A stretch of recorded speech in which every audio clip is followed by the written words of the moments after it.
UK citizen in Taiwan during an earthquake? What to do once you're safe? If an earthquake happens, once you're safe, let your family know.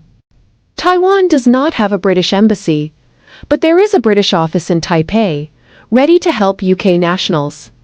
For emergencies after hours, call and follow the voice instructions to reach a duty officer. They can assist with emergency travel documents, medical contacts, replacing lost passports, contacting relatives, coordination with Taiwanese authorities. Please also consider subscribe to travel alerts via gov.uk for updates. Remember Taiwan emergency numbers?